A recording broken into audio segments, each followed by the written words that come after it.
Thank you so much. I'm Gabriella Herzog with the U.S. Council for International Business, and I'm honored to participate in this next session, which is going to be a moderated panel with 3 leaders in U.S. business industry really working on this challenging and really shared effort collectively that we have on working to eradicate modern slavery and forced labor.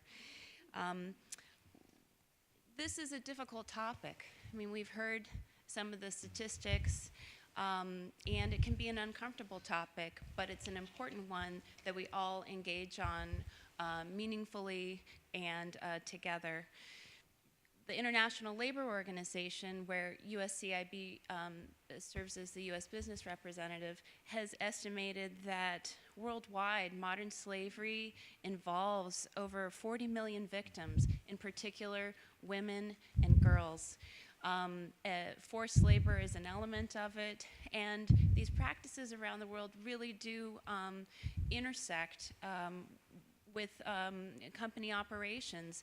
If you're a global company operating globally, you'll encounter this, unfortunately, in societies around the world, but we have to admit it's also taking place here in the United States.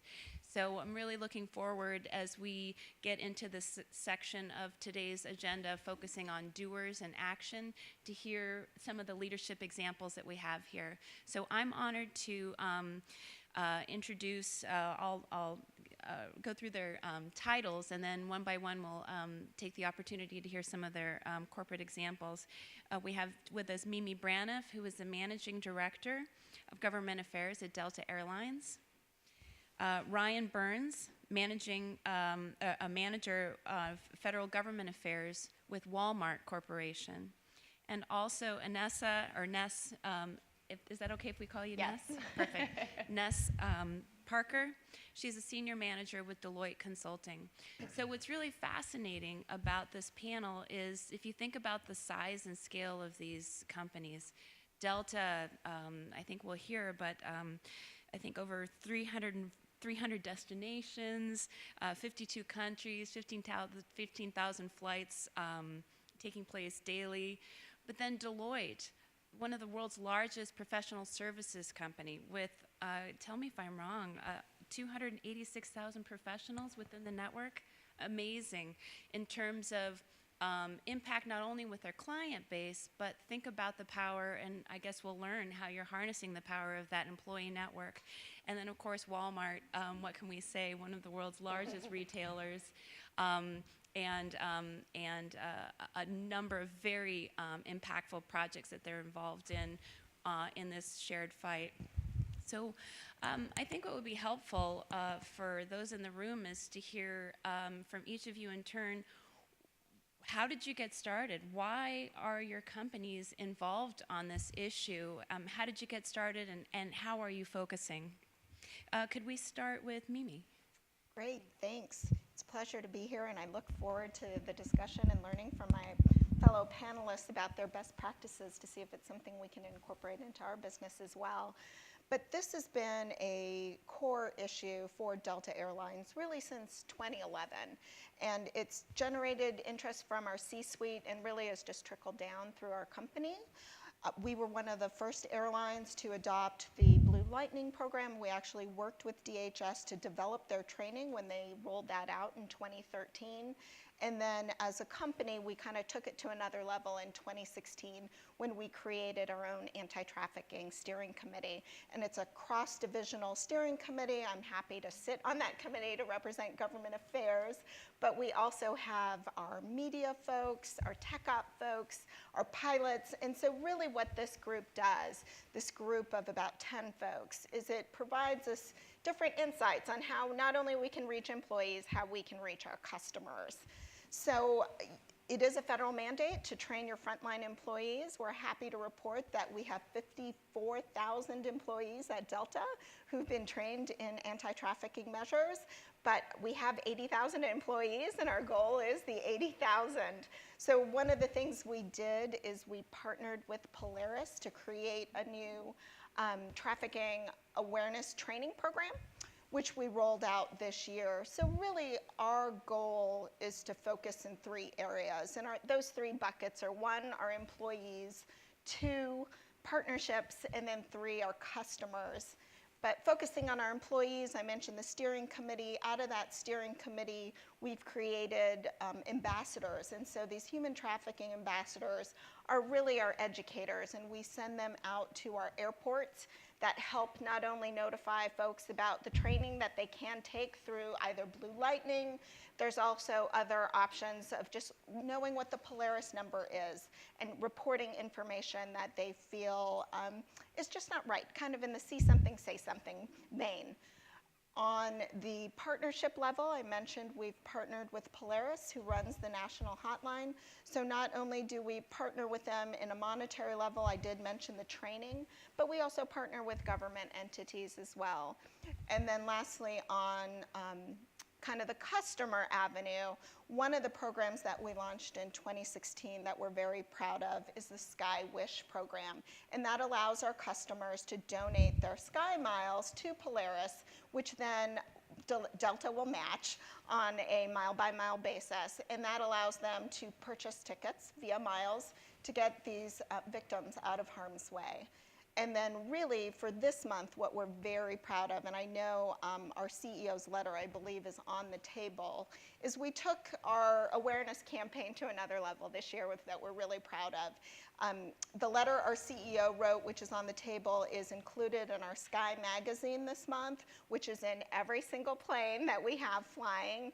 And then we also created an awareness video on trafficking. And this is, as you mentioned, a gritty topic, and this is now being put to the forefront of our customers. And I did bring the video.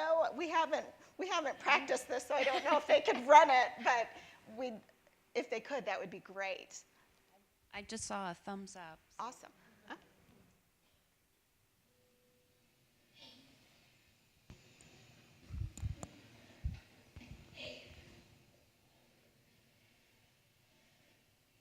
My uncle will get mad if he hears me talking to you.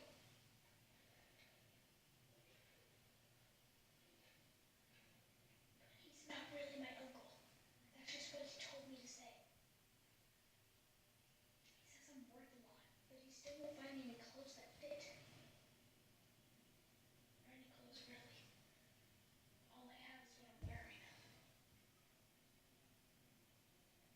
He says everything I need when we get to where we're going.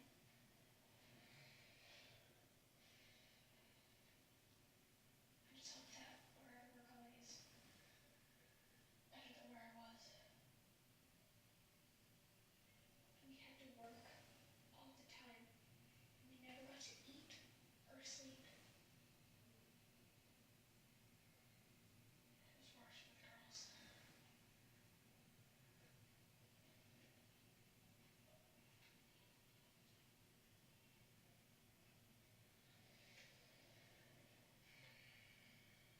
I'm scared.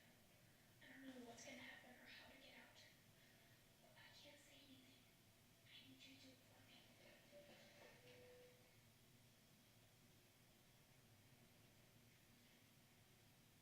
If you see signs of human trafficking, text HELP to be free.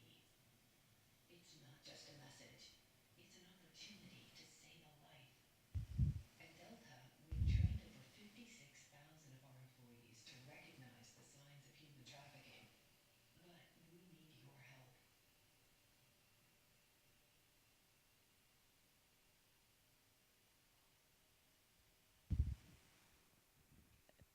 Mimi, wow. Tell us a bit more about the audience for that, and how do you measure how it's working in terms of sharing that? So we worked with Polaris to develop this video. It's clearly a very gritty topic that's hard to push forward on your customers. One of the thought processes that we went through is we know it's hard. We do have kids on the plane as well. So what we did decide to do, it's on all the in-flight systems. what our lead flight attendants are doing is they're announcing that the video is available, announcing it is Human Trafficking Awareness Month. The video is available, and it's something that folks can select on their in-flight monitor. So we wanted to be mindful of kids on the plane, but at the same time, we also wanted to engage our customers on this issue and give them the opportunity to learn more. Thank you so much, Mimi. Ness, I wonder if we could turn to you. We talked about your large employee base as well, but also your customer base. How is Deloitte engaging on this, and how did you get started? Sure. So thank you so much for hosting this, and it's incredible to see so many of you here and so many familiar faces that I think have been on this journey for a long time. So thank you for what you guys do, because there's a lot of experts here just in this room, not on this stage. So Deloitte, we are a very large professional services organization. There are it changes depending on acquisitions, but I think we can say we're over 280,000 globally. So we're quite large. And I mention that though because of our scale and our breadth. If you just think of what our ethos is, at the end of the day, our purpose is to best serve our clients. Dual, though, is also giving our people the best talent experience possible. And so when you couple those things together around issues like human trafficking, it's really just been this incredible moment for us to be able to marry both the interests and passions of our staff with the needs of our clients. So for us in the US, it's almost 60% of our workforce in the US are millennials. And if you look at those demographics and what the interests of many millennials are, it's marrying up social impact issues like human trafficking and a plethora of others. So if you just distinguish sort of the story that Mimi mentioned with Delta and our story at Deloitte, this has actually been far more grassroots driven, where it's been a lot of our junior staff at the local level that are trying to make change in their communities. And how do they do that effectively, both by serving their clients, whether they're corporations or governments, or actually through pro bono. So our story actually started probably around 2011, at least here in Washington, D.C., serving the Department of Homeland Security. In that moment in time, immigration reform was a hot topic. It seems to always be a hot topic. But in that moment, it was something we were advising our clients on that issue. And we were honestly just doing something very sort of typical of management consultants, data analytics. And we were doing data analytics and realizing that we could help serve some of our immigration customs enforcement ICE clients with some of the cases that they were working. So this, again, started off with us in Palantir just doing pretty typical link analysis for them, but it turned into a much bigger story for us because we realized we could be nerdy consultants and do data analytics and marry that up with a cause that meant so much. And being able to work those cases in that context was really just sort of a paradigm shift for us. And we started to do more and more with our federal government clients, so having supported the State Department, Health and Human Services, Department of Homeland Security, the Blue Campaign, and others, but then also working with state and local governments, as well as you can imagine, a lot of our commercial clients. And we've been able to marry up our typical consulting toolkit. So whether that's supply chain and due diligence, whether that's training and talent issues. And so it's been this marriage of linking up core capabilities for us with an issue our people and our clients are asking for. For me personally, though, because I think that was a little bit of the question, I got connected to this issue. I think, like so many, you learn about it and you just can't walk away. And so for me personally, I was traveling in Southeast Asia and was at a hotel and honestly just thought I was interacting with a maid. And I recognized pretty quickly that just something didn't feel right. And at that point in my life, realizing that someone who looked like me was about my age and just had been handed a circumstance that was just deplorable was just for me a moment that I couldn't walk away from this issue. So being able to do this at Deloitte has been incredibly meaningful, and happy to share more on specific stories, cases. I can talk about our government clients, as I have mentioned. I won't talk about our commercial clients by name. Perfectness. Thank you so much. Ryan, how about at Walmart? Global retailer, everyone knows, tremendous size and impact and possibility and action. What's happening at Walmart and how did it get started there?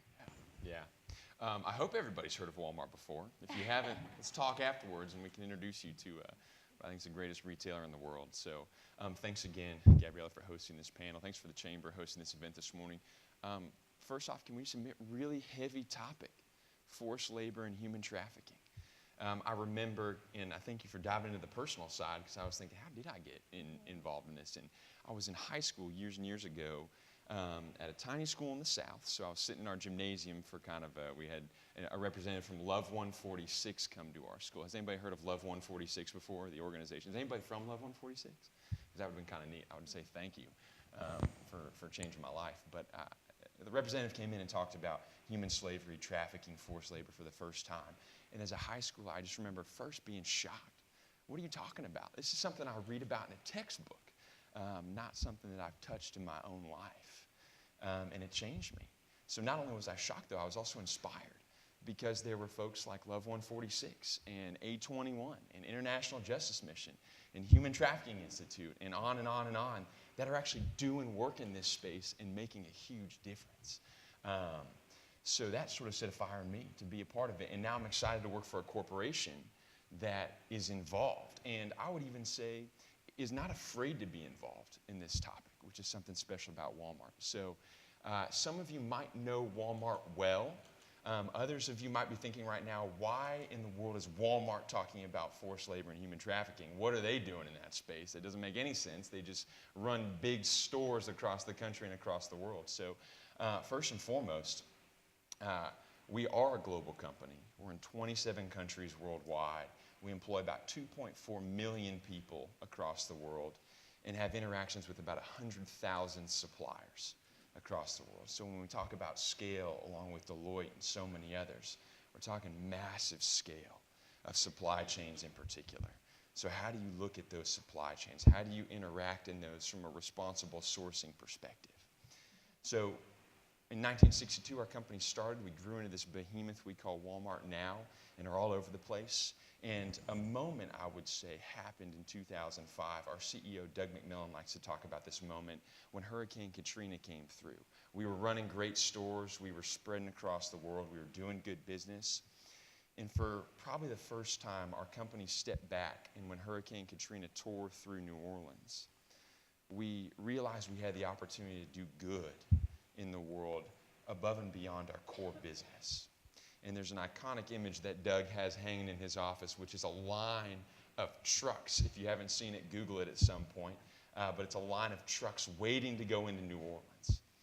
And we had the chance to be a part of those relief efforts and to change a few lives along the way. So we came back and said, that was amazing. How can we keep doing things like that?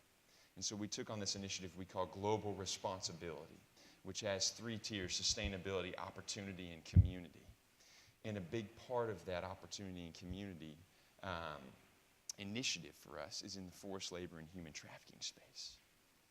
At our core, we're a company who's focused on people.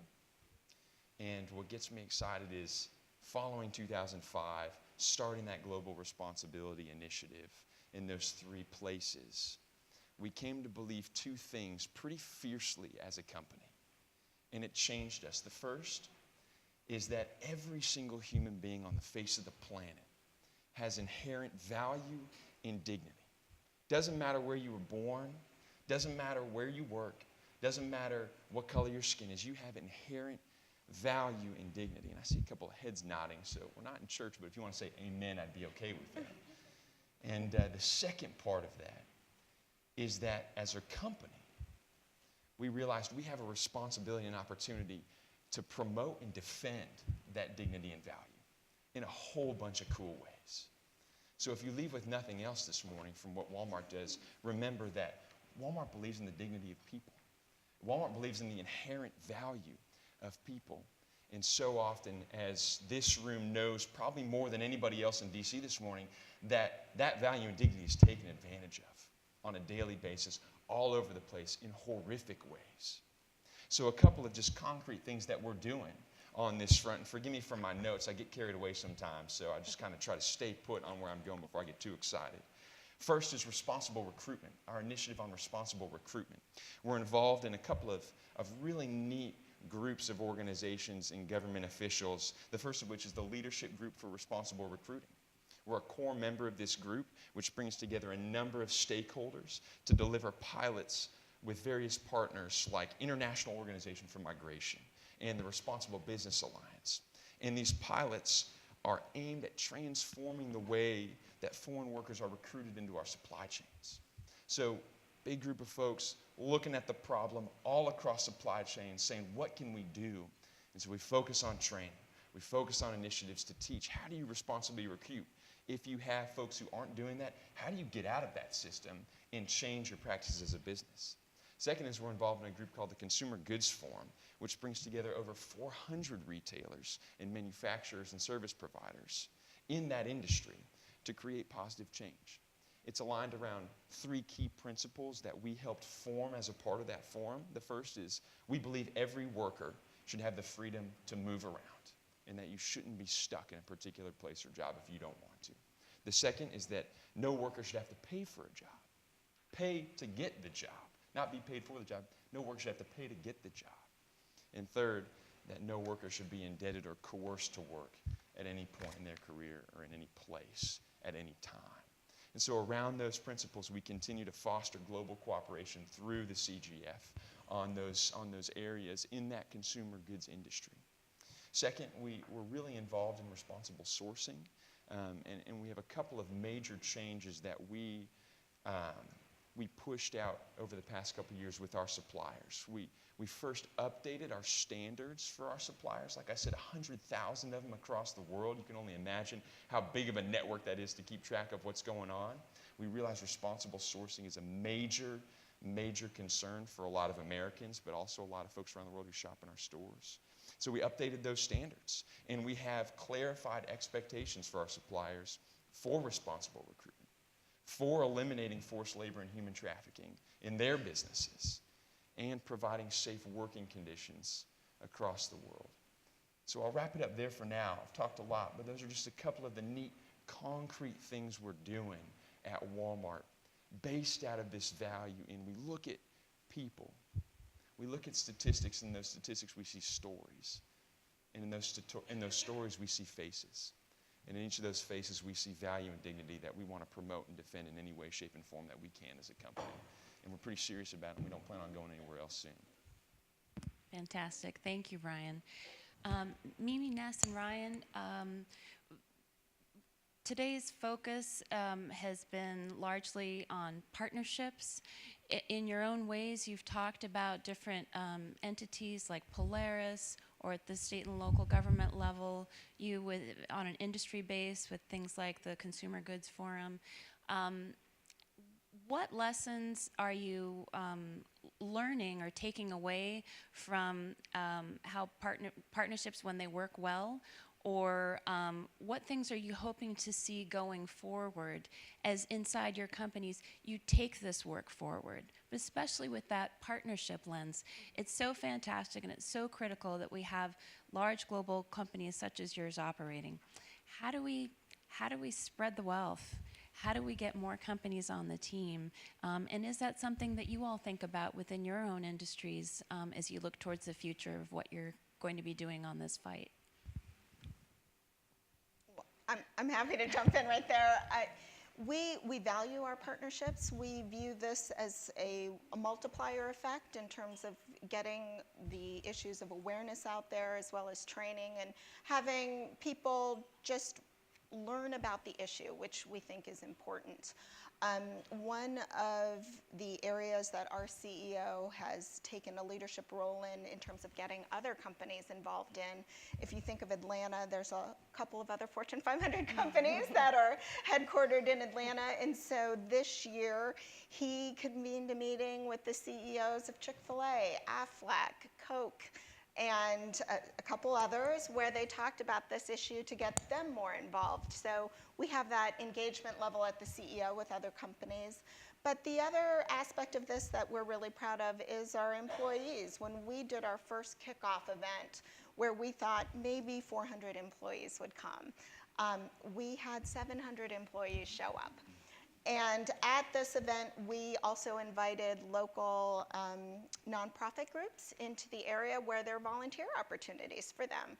So by bringing these nonprofits into our flight museum at the time, it allowed our employees a direct engagement into them. So now we've started this in 13 other cities, which are our hubs. So we now have a coordinated volunteer opportunity for our employees and these nonprofits.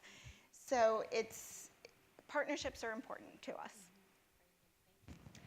And just to echo the partnership piece, so we've been fortunate to work with several, I'm going to just say civil society groups over the years. One of them that has been a partner for a long time is Free the Slaves. And if you just Google the freedom ecosystem, we co-authored with Free the Slaves and then Harvard Kennedy School just a short article on sort of what are the key tenets that actually make partnership work, because arguably it is easier said than done. So we highlighted some bright spots that we saw sort of at that moment around that issue. And I mention it because when I look at sort of the last few years and some of the other things we're seeing, I think Sustainable Development Goal 8.7 and how civil society, government, and hopefully business are really coalescing on what our different roles and responsibilities are in this space. And I'm personally really excited to hopefully see that sort of ratified by the ILO soon. In terms of the future, the other thing I'd offer is we've been thinking a lot as an organization, what more can we do? But also, like, what is sort of the next evolution? I'll call it a movement. And we would make the case that we have seen so much great work around infusing and having leadership of survivor voice in this movement.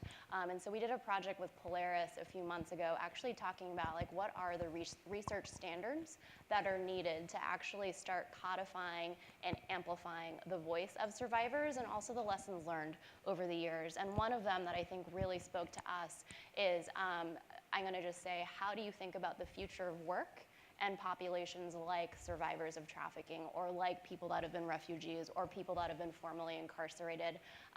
And Nikki, I'm really mad I missed your talk because no doubt you talked about this because you guys are doing some important work on this issue. But just as a plug, we're going to be working with American University on this sort of future of work topic. So if you guys are local to DC, please be on the lookout for that event because that is something that I really see as sort of the next iteration of where this could probably go. Ryan. Yeah, when we talk about responsible recruitment, clean supply chains, responsible sourcing, we realize the key to leadership in these categories is through partnership. We, even as big as we are, can't do it alone, and we'd be foolish to try in that respect. So partnership is huge for us in every way, shape, and form to combat this problem. One of the kind of recent examples of that that's been special to us is back in 2017, Walmart had the chance to represent the U.S. at the Bali process. And we were able to go to the Bali process and to give an overview and address crimes of modern slavery through a number of avenues on law enforcement, on information sharing, on ethical recruitment. And this was a massive process for us to put these proposals together, these presentations together with numerous, again, government, NGO, corporate stakeholders, and to actually have ideas that can be put forward to say, let's make real change in these arenas. So real change is necessary, and real change in our minds only comes through partnerships, so near and dear to our hearts. And we continue to reach out to partners and say, if you have ideas, let us know, because we want those ideas, and we want to know how we can be more effective and impactful in these really important arenas. Thank you so much. I want to turn to the organizers just to check. I'd love to be able to broaden the conversation. This is a great opportunity for those of you in the audience to be able to ask questions of these representatives of these global companies. Do we have time for a couple questions from the audience? Great. Thank you. Put your hand up. There's a roving microphone if you'd like to dig in to some of these questions about partnerships or kind of employee engagement, designing awareness-raising tools for employees or customers. Don't be shy. Hi, my name is Rick Lane. I volunteer my time to work with 150 anti-human trafficking groups around the country, and also a former Chamber alum, so I'm so proud of the Chamber putting this event together. One of the movies I would highly recommend that you see on this topic is I Am Jane Doe. I Am Jane Doe was done by Mary Maggio, an award-winning documentarian who shows what Backpage was all about and was the impetus of the FOSTA-SESTA legislation that was discussed earlier that passed the House and the Senate and was signed by the President. Unfortunately, there is language in the US-Mexico-Canadian trade agreement that can undermine that legislation, because what that legislation did was to allow local and state law enforcement to go after websites that are knowingly facilitating human trafficking. And as someone said to me, a survivor said to me when we were working on this, it shouldn't be as easy to order a child online as it is a pizza. And so I'm hoping to work with others in this room, because that provision in the trade agreement could undermine the FOSTA-SESTA legislation, not just here in the United States and around the world, because we need to work together. And I'm hoping to work with the businesses in this building and with the chamber on that type of legislation, and to work and try to get that provision taken out of the trade agreements. Thank you. Thank you. Do we have another question? We can take a couple questions together.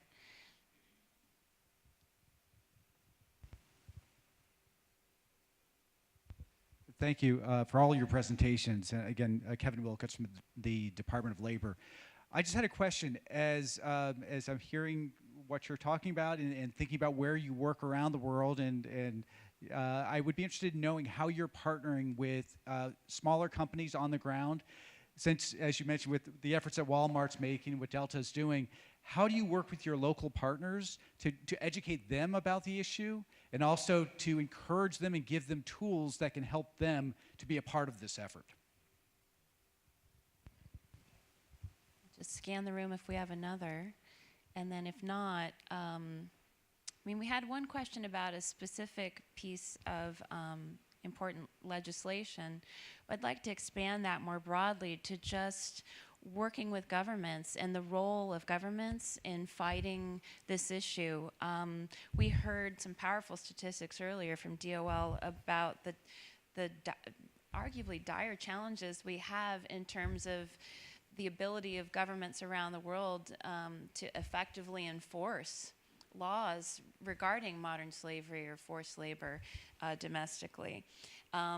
So one of the questions I'd like to filter back through is just your experiences as companies working with government, federal, state, local, and what, from your perspective, works, and if there's more things you'd like to see. And then separately, another important question about the role of small and medium enterprises. The reality is that global companies such as yours represent, I think, a single digit of like worldwide business in terms of a percentage. The vast majority of companies and business around the world are small and micro enterprises, I mean, family-owned firms. So that's not easy. That's diverse. Have you experienced success in initiatives trying to engage at that local level? And if not, do you have thoughts about how those types of empowering efforts at that local level work best? Mimi, should we mix it up? Should we start with Nas? I mean, I'll start with Ness. All Okay, right. good. Well, I heard a few questions in there. I might just linger on one for a moment. So the question around the role of government and how is business engaging government on some of this. I'll just speak for our experience. So we are a professional services firm, so we do consulting, we also do audit. And so I mention that because we have experience having worked with different policy advisors on the California Supply Chain Transparency Act, on the UK Modern Slavery Act, and more recently with the Australian Modern Slavery Act. And so we do try to piece together different parts of our business as well as different sets of clients. So to play that out with an example, a few years ago when the UK was looking at the California Supply Chain Transparency Act, we actually brought together a few of our clients, both folks from California. We also brought together, here from the US, our State Department clients, as well as in the UK, our UK Home Office clients, to actually do what we called a tech camp, which was using a State Department tool, which is how do you actually infuse technology and different actors to solve a problem. And so we had a 2-day workshop with a lot of our commercial clients, and again, some California, US, and UK. government officials, actually working through that. And we offered essentially a workshop version of the bill back to the Home Office as an example of how do you actually bring the ecosystem together, because I think at the end of the day, we all think that this is a deplorable issue. And at the end of the day, I think most business would agree that if we can better understand the regulations and have an even playing field, at the end of the day, I truly believe that most civil society groups and government are not here to shame and blame corporations. And this is really about moving the needle for everybody. And I think examples like that are hopefully hopeful ones. But again, it's a sticky issue. And I think it is fair to say a lot of different organizations have felt burned over the years. And so I think, again, just trying to have that goodwill and those forums that tend to be a bit closed door, in my experience, have been useful. Ryan, can we go to you? Absolutely. Yeah, a lot of questions in that kind of phrase. So I'm just going to pull out two and kind of combine them together. How can small and medium-sized businesses sort of get involved? How can, in local partners especially, and also what about government advocacy? How do you do that well? What's effective? So putting those things together, I think on the small and medium-sized front, for us it's about keeping it simple to some level. We can't do everything, right? And it comes back to this word partnership, right? Who are those valuable partners that a small or medium-sized business could partner with in the arena that they care about? And along with that, I think something we've really learned that's important is getting leadership buy-in from the top. So whoever is over the organization, whoever's at the top of the organization, the big turning point for us, as I mentioned, was this Hurricane Katrina event that sort of woke us up to the opportunities that were available to us. And our CEO, our CFO, our executive team, our board, all bought in and said, we really need to be doing this. We need to run great stores, but we also need to be effective in these arenas too. So I think any business has the opportunity to be involved, and I encourage them to be involved. But getting leadership buy-in so that it's an important issue for the company, and then also partnering with partners, which kind of takes me to that second piece, which is the government advocacy. And again, leadership in this arena for Walmart looks like partnership. We know that there are a lot of folks sitting in this room who actually know this world and this issue better than we do. They've been on the ground for a long time with local partners. There are local partners in these different countries that we work in, and they know this issue really well. So how can we tap into that? How can we effectively support and encourage and drive change alongside those local partners? So one example is Walmart partners with the Walmart Foundation, separate entity, who does over $1.5 billion in philanthropic giving every year. We came together and we partnered to support International Justice Mission in Thailand. In Thailand, there's a huge problem, as many of you know, in the seafood supply chain there, and it's an issue that we care a lot about, having clean sourcing from seafood supply chains in the Thai shipping and seafood industry. So we have partnered with IJM to be on the ground through, again, the Walmart Foundation's giving, to run criminal analytics and to find out best practices for how they can shut down those types of industries that are illegal, that are, again, not responsible sourcing by any means, and are also not responsible recruitment. But it comes down to that partnership model for us, that there are people on the ground who can do the work well, and we can support those. We can be effective in governments, but it's a two-way street that we love to be alongside others with. Thank you, Ryan. Mimi, how about with Delta? I'm going to focus on the government affairs question in light of my role in government affairs at Delta. And this goes back to our employee base. And one of the things that I'm very proud about is you think back to where our hubs are, and that's where a majority of our employees are. And we've been able to mobilize them to support legislation that impacts victims, also again, raising awareness to human trafficking as an issue. So for example, in Georgia, we were able to get 500 of our employees to do a lobby day to support legislation there, which created a child victims fund.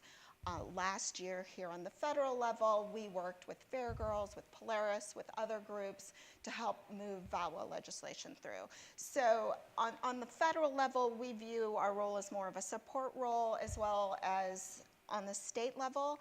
I think that's a spot where we're looking to grow, particularly in our other hubs where we have employees who are engaged on this issue and want states as well as the federal government to help folks. Perfect. Let me look to the audience again, just in case we have some additional questions. Great. Back in the room. Got a microphone that's going to come to you in just a moment. Hey, I'm Matt Leonard. I'm a reporter with Supply Chain Dive. My question's for Ryan. You said you made some changes to the requirements you have for your suppliers, and I was wondering what the outcome of that was after you made those changes. Did you have to change any suppliers as a result, or was there any other changes that happened after you set those standards? Yeah. What was your name one more time? Matt Leonard. Matt, it's great to meet you. Thank you for the question.